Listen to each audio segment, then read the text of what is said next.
ജനപ്രിയ പ്രസംഗകനായിരുന്നില്ല.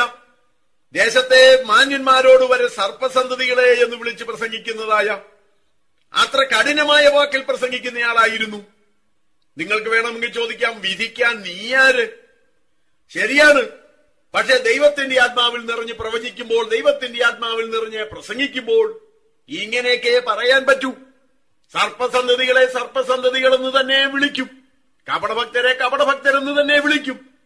ചിലര് പറയും, കണ്ടോ യോഹന്നാൻ അങ്ങനെയൊക്കെ പ്രസംഗിച്ച് നടന്നതിന്റെ അനുഭവം മനസ്സിലായോ? ശരിയാണ്. സത്യം പറഞ്ഞു നടന്നതുകൊണ്ട് യോഹന്നാന് അകാല മൃത്യുവായിരുന്നു ഫലം.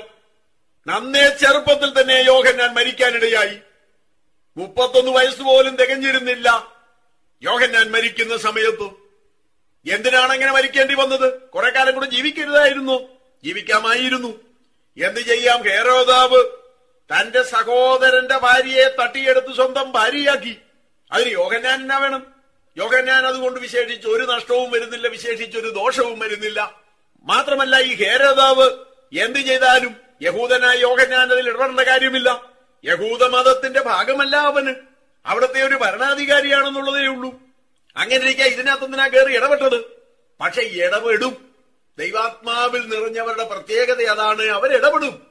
സാധാരണഗതി ചിലപ്പോൾ ചിലർ ചോദിക്കാറുണ്ട്, നമ്മൾ എന്തിനാ അതിനകത്തൊക്കെ ഇടപെടുന്നത്? അത് നമ്മുടെ ഏരിയയേ അല്ല.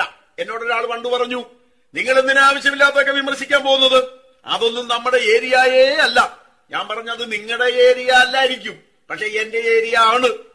എനിക്കിത് പറയാതിരിക്കാൻ പറ്റത്തില്ല. ഞാൻ ദൈവവചനത്തിൽ നിന്ന് പഠിച്ചിട്ടുള്ളത് ഇതാണ്. പാപം കണ്ടിട്ട് മിണ്ടാതിരിക്കുന്ന കാര്യമല്ല. കർത്താവായ യേശുക്രിസ്തു എന്നെ പഠിപ്പിച്ചത് അതല്ല. യോഹന്നാൻ സ്നാപകന്റെ ശുശ്രൂഷയിലൂടെ ഞാൻ മനസ്സിലാക്കുന്നത് അതല്ല. അപ്പോസ്തലന്മാരുടെ പ്രവർത്തനത്തിലൂടെ ഞാൻ മനസ്സിലാക്കുന്നത് അതല്ല. പാപം കണ്ടിട്ട് മിണ്ടാതിരിക്കുന്ന ആത്മാവിനെ അല്ല ഞാൻ പ്രാപിച്ചത്. പാപത്തിനെതിരെ ഇടിമുഴക്കം പോലെ ശബ്ദിക്കുന്ന ആത്മാവിനെയാണ് ഞാൻ പ്രാപിച്ചത്. ധൈര്യത്തിന്റെ ആത്മാവിനെയാണ് ഞാൻ പ്രാപിച്ചത്. എനിക്ക് നഷ്ടപ്പെടാൻ ഒന്നും തന്നെയില്ല. സത്യം പറയുന്നതിലൂടെ എനിക്ക് നഷ്ടപ്പെടാൻ ഒന്നുമില്ല. സത്യം പറയുന്നതിലൂടെ എനിക്ക് എന്തെങ്കിലും നഷ്ടപ്പെടുന്നെങ്കിൽ ആ നഷ്ടം സ്വീകരിക്കാനും ഞാൻ തയ്യാറാണ്, അത് ഏറ്റെടുക്കുവാൻ തയ്യാറാണ്.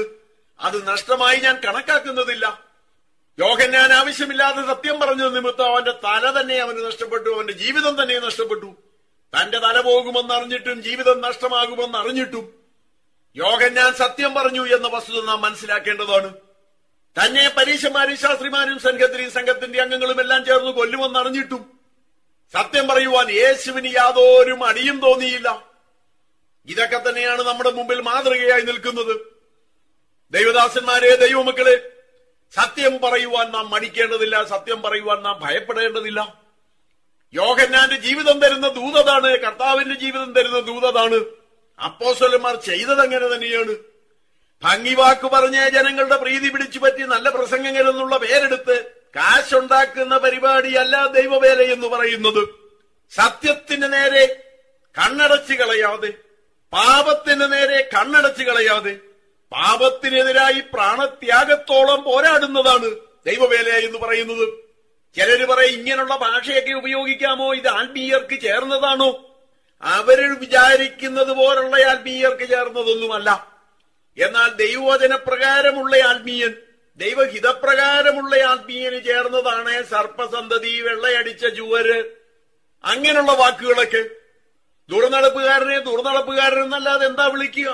കള്ളനെ കള്ളൻ എന്നല്ലാതെ പിന്നെ എന്താണ് വിളിക്കുക? ചാരിറ്റബിൾ സൊസൈറ്റി ഉണ്ടാക്കിയിട്ട് ദൈവസഭയാന്നും പറഞ്ഞാൽ ജനങ്ങളെ കബളിപ്പിക്കുകയാണ്. സഭയുടെ നേതാവാണ് താനെന്ന് അവകാശപ്പെടുകയാണ്. സഭയുടെ നേതാവ് എന്ന മറവില് സ്വന്തം ബാങ്ക് ബാലൻസ് വർദ്ധിപ്പിക്കുകയാണ്. സൗകര്യം കിട്ടിയാൽ ദുർനടപ്പാചരിക്കുകയാണ്.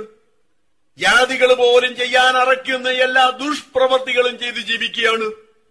ഇങ്ങനെയുള്ളവർ ദൈവത്തിന്റെ ദാസന്മാരല്ല, സർപ്പസന്തതികളെ എന്ന് തന്നെയാണ് അവരെ വിളിക്കേണ്ടത്. കള്ളന്മാരെ എന്നാണ് വിളിക്കേണ്ടത്. അങ്ങനെ വിളിക്കാൻ ദൈവത്തിന്റെ ആത്മാവിനെ പ്രാപിച്ചവർക്കേ കഴിയൂ. അങ്ങനെയൊക്കെ പറയുമ്പോൾ അന്യനെ വിധിക്കാൻ നീ ആരെ എന്ന് ചോദിക്കുന്നവരുണ്ടാകാം. ഇവൻ മഹാഭാവിയാണ്, ഇവനെ സഭയിൽ കയറ്റരുതെന്ന് പറയാൻ ആളുണ്ടാകാം. അതൊക്കെ ഉണ്ടാകട്ടെ. അതൊക്കെ തന്നെ ആയിരുന്നല്ലോ യോഹന്നാൻ സ്നാപകന്റെ സ്ഥിതി. അതൊക്കെ തന്നെയായിരുന്നല്ലോ കർത്താവിന്റെയും ശിഷ്യന്മാരുടെയും സ്ഥിതി.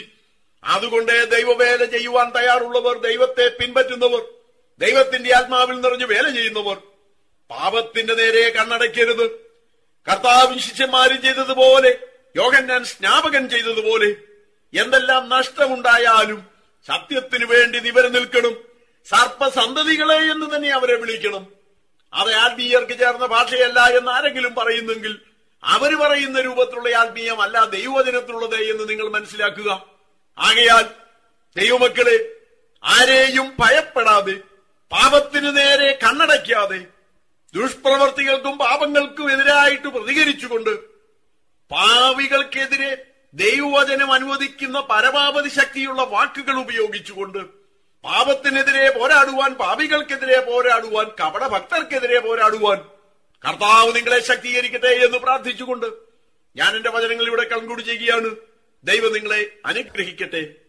തുടർന്നും ഇതുപോലെയുള്ള സുവിശേഷ പ്രസംഗങ്ങളോ ഗാനങ്ങളോ അനുഭവ സാക്ഷ്യത്തിന്റെ CD-കളോ നിങ്ങൾക്ക് ലഭിക്കണം എന്ന് താൽപര്യപ്പെടുന്നു എങ്കിൽ CD-യിൽ കാണുന്ന അഡ്രസ്സിലോ ടെലിഫോൺ നമ്പറിലോ samkuttimaman@yahoo.com എന്ന ഇമെയിൽ അഡ്രസ്സിലോ ഞങ്ങളുമായി ബന്ധപ്പെടുക.